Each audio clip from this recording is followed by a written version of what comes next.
Welcome to Garam Masala, the magic spices of cooking. Healthy Oats Kozhukatta. ഇന്ന് നമുക്ക് oats കുഴക്കട്ട റെഡിയാക്കി എടുക്കാം. Different ആയിട്ടുള്ള ഒരു ബ്രേക്ക്ഫാസ്റ്റ് ആണിത്. ഓട്സും ഒരുപാട് വെജിറ്റബിൾസും ചേർത്ത് റെഡിയാക്കി എടുക്കുന്ന ഒരു കുഴക്കട്ടയാണിത്. അതുകൊണ്ട് തന്നെ വളരെയധികം ഹെൽത്തിയുമാണിത്. അത്രയും ടേസ്റ്റിയുമാണ്. വളരെ ഈസി ആയി തന്നെ നമുക്ക് ഇതിനെ റെഡിയാക്കി എടുക്കാം. ഇതിനുവേണ്ടി ഞാൻ 1 കപ്പ് ഓട്സ് ആണ് എടുത്തിട്ടുള്ളത്. ഇൻസ്റ്റന്റ് ഓട്സ് ആണിത്. ഇതിനെ നമുക്ക് ഡ്രൈ റോസ്റ്റ് ചെയ്തെടുക്കണം.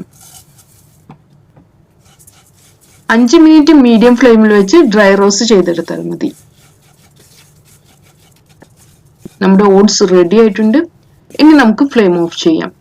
തണുത്തതിന് ശേഷം നമുക്കിതിനെ പൊടിച്ചെടുക്കണം. നമുക്ക് ഓട്സിനെ ഒരു ഫുഡ് പ്രോസസറിലോട്ട് മാറ്റാം.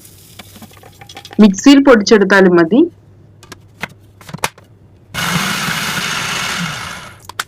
കുറച്ച് തരിയോടുകൂടിയാണ് ഇതിനെ പൊടിച്ചെടുക്കേണ്ടത്.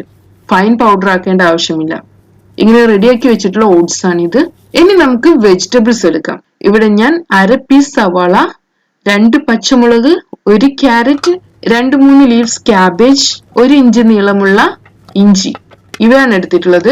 സെയിം ഫുഡ് പ്രോസസർ ഉപയോഗിച്ച് തന്നെ നമുക്ക് വെജിറ്റബിൾസിനെ ക്രഷ് ചെയ്തെടുക്കാം. ഇനി ഇതിനെ നമുക്ക് മാറ്റി വെക്കാം. ഇനി നമുക്കൊരു വെസൽ എടുക്കാം. ഇതിലോട്ട് 1 ടേബിൾ സ്പൂൺ വെളിച്ചെണ്ണ ഒഴിക്കാം. എണ്ണ ചൂടായി വരുമ്പോൾ 1/2 ടീസ്പൂൺ കടുക് ചേർത്ത് പൊട്ടിച്ചെടുക്കണം. നമ്മുടെ കടുക് പൊട്ടി വന്നിട്ടുണ്ട്. ഇതിലോട്ട് നമുക്ക് 1/2 ടീസ്പൂൺ ഉഴുന്ന്, 2-3 വറ്റൽമുളക്, കുറച്ച് കറിവേപ്പില ഇവ ചേർക്കാം. നമുക്കിതിനെ നന്നായി ഇളക്കാം. ഇതിലോട്ട് നമ്മൾ നേരത്തെ ക്രഷ് ചെയ്ത് മാറ്റി വെച്ചിട്ടുള്ള വെജിറ്റബിൾസ് ചേർക്കാം. ഇതിനെ നന്നായി വഴറ്റിയെടുക്കാം. 4-5 മിനിറ്റ് വഴറ്റിയെടുക്കണം. വെജിറ്റബിൾസിന്റെ റോസ്മെൽ ഒന്ന് പോകണം. പെട്ടെന്ന് വഴന്നു വരുന്നതിന് വേണ്ടി നമുക്ക് ഇതിലോട്ട് കുറച്ച് ഉപ്പ് ചേർക്കാം. നമ്മുടെ വെജിറ്റബിൾസ് ഒരുവിധം വഴന്നു വന്നിട്ടുണ്ട്. ഇതിലോട്ട് നമുക്ക് 1 കപ്പ് വെള്ളം ഒഴിക്കാം. ആദ്യം ഞാൻ 1/2 കപ്പാണ് ഒഴിക്കുന്നത്. ഇനി ഇതൊന്ന് തിളച്ചു വരട്ടെ.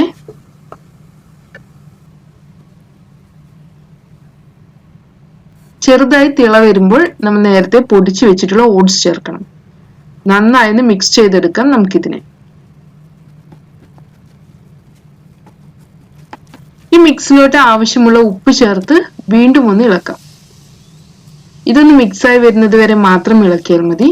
അതിനുശേഷം നമുക്ക് ഫ്ലെയിം ഓഫ് ചെയ്യാം. ഇതൊന്ന് തണുത്ത് വരണം. 5 മുതൽ 10 മിനിറ്റ് വരെ എടുക്കും. ആ സമയം കൊണ്ട് കുഴക്കട്ട സ്റ്റീം ചെയ്തെടുക്കാനുള്ള സ്റ്റീമർ റെഡിയാക്കി വെക്കാം. നമ്മുടെ സ്റ്റീമറിൽ വെള്ളം തിളച്ചു വരട്ടെ. നമ്മുടെ കൈ നന്നായി നനച്ചെടുക്കാം. ഇനി കുറച്ച് മിക്സ് എടുത്ത് കുഴക്കട്ടയുടെ ഷേപ്പിലോട്ട് മാറ്റാം. ചെറു ചൂടോടുകൂടെ തന്നെ ഇതിനെ കുഴച്ചെടുക്കണം. ഇനി കുഴച്ചെടുക്കാൻ ബുദ്ധിമുട്ടാണെങ്കിൽ കുറച്ചുകൂടെ വെള്ളം ഒഴിച്ച് മിക്സ് ചെയ്തെടുത്താൽ മതി. ഇതുപോലെ ഓരോന്നായി റെഡിയാക്കി എടുക്കാം. ഞാനിവിടെ ഇഡ്ഡലി തട്ടിലാണ് ഉണ്ടാക്കുന്നത്.